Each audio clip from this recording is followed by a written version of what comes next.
और अब बात करेंगे ईरान इजराइल कॉन्फ्लिक्ट की। तनाव के बीच ईरान का शक्ति प्रदर्शन, रडार सिस्टम का वीडियो जारी कर धमकी दी गई है ईरान की ओर से।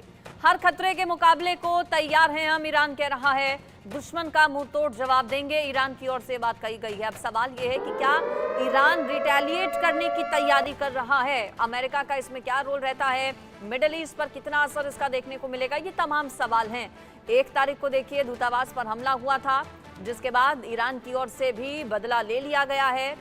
सवाल ये कि क्या 50-50 दोनों देशों का हो गया है, तो इसके बाद क्या अब दोनों देश शांत बैठेंगे या फिर एक बार फिर से रिटेलिएट करने की कोशिश ईरान की ओर से देखने को मिलेगी?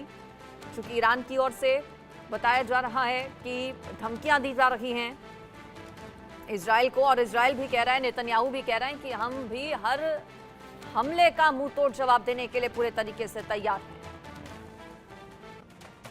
विदेश मंत्री एस जयशंकर की ईरानी समकक्ष के साथ बातचीत। ईरान में मौजूद 17 भारतीयों की रिहाई के लिए बात की गई है। जयशंकर से बातचीत के बाद ईरान बोला, भारतीय क्रू से मिल सकेंगे उनके अधिकारी। ईरान में 17 क्रू मेंबर्स से भारतीय अधिकारी मुलाकात कर सकेंगे। उनकी रिहाई के लिए, उनकी वापसी के लिए बताया जा रहा है कि विदेश मंत्री एस जयशंकर की ओर से बातचीत की गई है। ईरान में 17 भारतीय क्रू मेंबर्स हैं। दरअसल एक शिप को हाईजैक कर लिया गया था ईरान की ओर से, और उसमें 17 भारत के लोग मौजूद थे, क्रू मेंबर मौजूद थे। उनको लेकर विदेश मंत्री एस जयशंकर की ओर से बातचीत की गई है। विदेश मंत्री एस जयशंकर ने ईरानी समकक्ष के साथ बातचीत की है।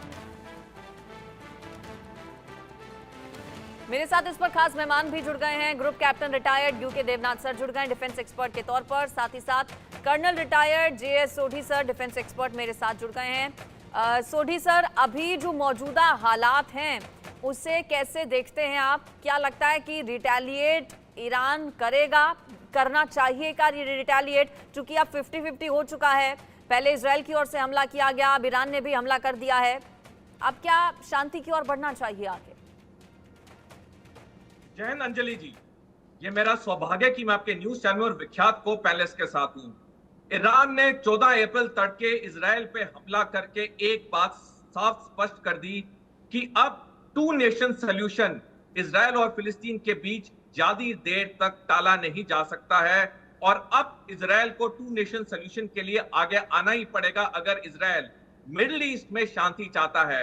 आज से 20 साल पहले इजराइल कई अरब देशों के साथ एक साथ लड़ सका, जीत सका, लेकिन अब ऐसा नहीं है, क्योंकि पिछले 20 साल में रूस और चीन ने सारे अरब देशों को बहुत समर्थन किया है, और इसका हमने 2 बड़े नमूने हाल में देखे। एक 6 महीने से लंबी इजराइल हमास युद्ध, और दूसरा ईरान का अपनी धरती से इजराइल के ऊपर वार करना।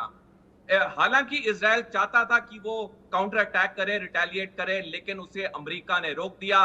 राष्ट्रपति जो बाइडेन ने साफ कह दिया टेलीफोन में बेंजामिन नेतन्याहू को कि अगर इजराइल ने ईरान पे हमला किया तो वो इजराइल की मदद नहीं करेगा। मैं एक आखिरी टिप्पणी करना चाहूंगा अंजलि जी। ईरान ने इजराइल पे हमला करने से पहले 13 अप्रैल रात के 9 बजे तुर्की और अमेरिका को सूचित किया कि वो अगले दिन तड़के सवेरे 2 और 4 के बीच में इजराइल पे हमला करेंगे। ये इजराइल ने इसलिए जानकारी पहले दी कि वो चाहता नहीं था कि इजराइल में कोई नुकसान पहुंचे, इसलिए उसने जानबूझ के पहले बताया। लेकिन उसने ये करके एक और बात साफ स्पष्ट कर दी कि अगर इजराइल ने ईरान पे दोबारा हमला किया तो जो अगला वार ईरान से होगा वो बिना बताए होगा, घातक होगा, और इजराइल के हजारों लोग मारे जाएंगे। यूके देवनाथ सर, कहा जा रहा है कि नेतन्याहू ने जो विदेशी नेता हैं उनका फोन तक उठाना बंद कर दिया है, उनसे बातचीत नहीं कर रहे हैं।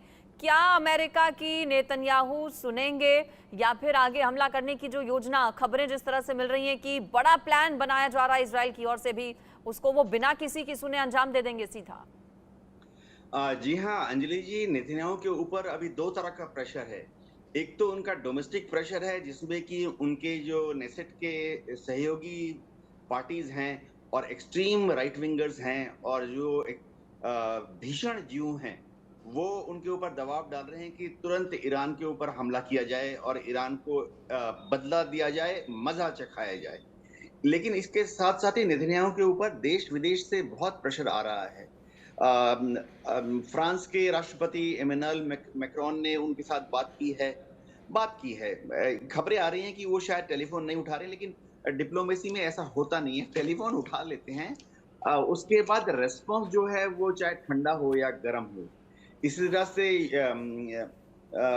जर्मनी के राष्ट्रपति ओलाफ शोल्ज ने भी बात की है और उनको बोला है कि आप रिस्ट्रेंड यानी अपने को थोड़ा कंट्रोल में रखिए और फिलहाल ईरान के ऊपर कोई जबरदस्त हमला ना कीजिए। यूनाइटेड नेशन सिक्योरिटी काउंसिल में से भी एंटोनी गुटेरेस ने स्टेटमेंट दी है, जिसमें उन्होंने उभय पक्ष से, खासतौर से इजराइल से कहा है कि वह इस वक्त अपने को कंट्रोल में रखे और ईरान के ऊपर जो हमला है उसको फिलहाल कंसीडर ना करे। देखिए, नेतन्याहू में एक कमजोरी है। कमजोरी ये है कि वो इजराइल की जनता के सामने और इजराइल की भविष्य की पीढ़ी के सामने अपने को बहुत मजबूत नेता साबित करना चाहते हैं। इसलिए वो बदला लेने की तो बात कर रहे हैं, लेकिन सवाल उठता है कि वो बदला कैसे लेंगे। उनको अपनी एयरफोर्स को भेजना पड़ेगा। उनके पास लॉन्ग रेंज जमीन से जमीन में फायर करने वाले मिसाइल्स भी हैं, लेकिन बिल्कुल बदला कैसे लेंगे? यूके देवनाथ सर, आपने इसका जिक्र किया, हमने भी खास ग्राफिक्स तैयार किए, एक बार वो अपने दर्शकों को बता देते हैं कि पूरा प्लान इजराइल का है क्या। दरअसल पूरे ईरान पर हमला करने की योजना इजराइल बना रहा है। सैन्य ठिकानों से लेकर सरकारी इमारतें, एयरबेस, नेवल बेस, तमाम जो बड़े अलग अलग शहर हैं उन सभी पर टारगेट की पूरी तैयारी बताया जा रहा है कि इजराइल की ओर से कर ली गई है। ईरान को ज्यादा से ज्यादा नुकसान पहुंचे, भारी नुकसान पहुंचे, ऐसी योजना पूरी बना ली गई है नेतन्याहू की ओर से। नेतन्याहू क्या किसी की बात सुनेंगे? क्योंकि कई देश ऐसे हैं जो कि चाहते हैं कि मामला सुलझ जाए, शांति स्थापित हो, शांति कायम हो। मिडिल ईस्ट में भी जिस तरह से तनाव देखने को मिल रहा है, कई ऐसे देश हैं जो चाहते हैं कि नेतन्याहू मान जाएं, ईरान मान जाए और सब चीजें सॉर्ट आउट हो जाएं। लेकिन क्या ऐसा होगा, ये एक बड़ा सवाल है। इजराइल और ईरान की जंग में अब अगला कदम क्या होगा? क्या तीसरे विश्व युद्ध की आहट नजर आती है इस सबसे? ये भी एक बड़ा सवाल है। यूके देवनाथ सर और सोढ़ी सर मेरे साथ जुड़े हुए हैं, तो एक ग्राफिक्स के जरिए भी आपको बता रहे हैं कि क्या तैयारी इजराइल की ओर से की गई है। जानकारी मिल रही है कि एयरबेस पर निशाना इजराइल बना सकता है ईरान के, नेवल बेस भी टारगेट पर है, बड़े बड़े जो अलग अलग शहर हैं ईरान के उन पर भी हमला करने की पूरी योजना नेतन्याहू बना चुके हैं। सोढ़ी सर, क्या अभी भी तीसरे विश्व युद्ध की आशंका देखते हैं आप? कोशिशें तो हो रही हैं कि नेतन्याहू मान जाएं। पूरी दुनिया के अगर अलग अलग देशों की बात करें तो दो अलग अलग धड़ों में बंट चुके हैं। आप क्या मानते हैं, क्या विश्व युद्ध की जो खतरे की घंटी है वो अभी भी नजर आती है? अंजलि जी, तीसरे विश्व युद्ध की खतरे की घंटी बहुत गहरी होती जा रही है। अगर इजराइल ने ईरान पे दोबारा वार किया तो ईरान तो अपने घातक तरीके से वार करेगा, बाकी कई अरब देश भी इस जंग में कूद पड़ेंगे और अमेरिका को ना चाहते हुए भी अपने सैनिक भेजने पड़ेंगे और रूस, चीन तो इस मौके का इंतजार कर ही रहे हैं। आज अगर हम सैनिक शक्ति देखें तो रूस, चीन, ईरान की सैनिक शक्ति अमेरिका और नाटो और इजराइल की सैनिक शक्ति से कहीं ज्यादा है और यही कारण है कि नाटो और अमेरिका बार बार कह रहे हैं कि वो अपने सैनिक नहीं भेजेंगे, वो इस युद्ध में आना नहीं चाहते हैं। देखिए, दूसरे विश्व युद्ध में भी ऐसे हुआ था। अमेरिका खुद पहले युद्ध में नहीं आया था, लेकिन हालात ऐसे हुए, पर्ल हार्बर अटैक हुआ, अमेरिका को युद्ध में आना पड़ा। लेकिन तब अमेरिका की जीत इसलिए निश्चित हुई उसके एलीज की, क्योंकि तब अमेरिका बहुत बड़ा एक आर्थिक और सैनिक शक्ति थी। पिछले 15-20 सालों में ऐसा नहीं रहा है। चीन सबसे बड़ी सैनिक शक्ति बन चुका है। पिछले साल नवंबर 2023 में अमेरिका के पेंटागन ने एक रिपोर्ट में कहा कि चीन की सैनिक ताकत अमेरिका की सैनिक ताकत से ज्यादा है।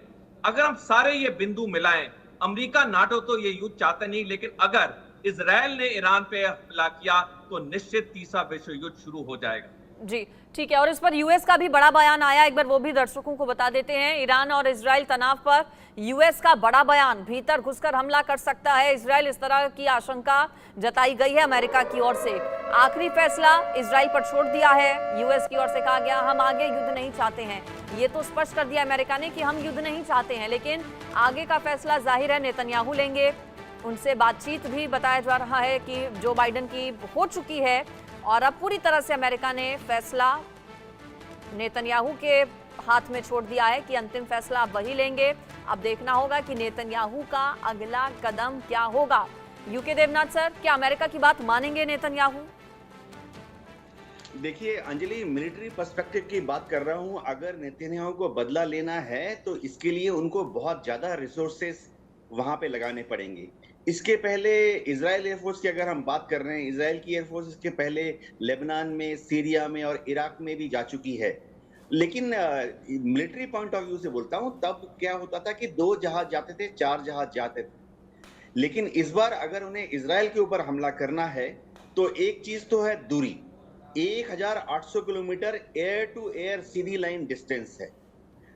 इस दौरान 4 जहाज या 8 जहाज भेजकर काम नहीं होगा। जिस तरह के टारगेट्स की बात हो रही है, उसके लिए इजराइल को 40 जहाज या 80 जहाज भेजने पड़ेंगे।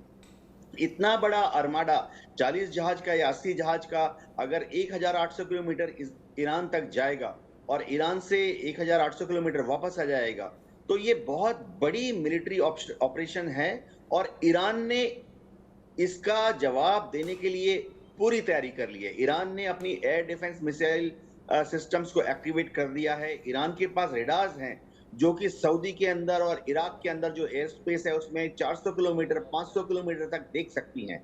तो ईरान की जो जमीन से हवा में मार करने वाली मिसाइलें हैं, वो इजराइल की एयरफोर्स को एक तगड़ा मुकाबला करने के लिए तैयार हैं। एक अच्छा रिसेप्शन मिलेगा। अब दिक्कत क्या है? अगर इजराइल की एयरफोर्स के ये 40 या 80 जहाज गए इजराइल से ईरान तक, और उसमें से समझिए 2 या 4 को ईरान ने शूट डाउन कर दिया, महज 10% को, और वो 2 या 4 पायलट जो हैं शूट डाउन करने के बाद पैराशूट से अगर इजेक्ट हो गए, भाग्यवान अगर हैं, क्रैश नहीं हुए, और वो ईरानियन फोर्सेस के हाथ में कैप्चर हो जाते हैं, तो उसके बाद पूरा समीकरण बदल जाएगा। तो नेतन्याहू को बहुत भली भांति आकलन करना पड़ेगा।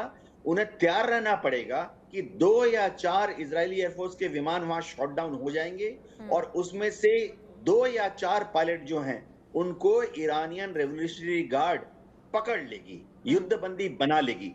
अगर ऐसा हुआ तो नेतन्याहू की तो मेरे ख्याल से अंदर जो नेसेट में उनकी पोजीशन है, ऐसे ही उनकी माइनॉरिटी सरकार है, उसको बहुत बड़ा खतरा पहुंच जाएगा पॉलिटिकल लेवल पर। और ऐसे ही तो उनके ऊपर देश के बड़े तबके का जोर है कि वो रिजाइन करें।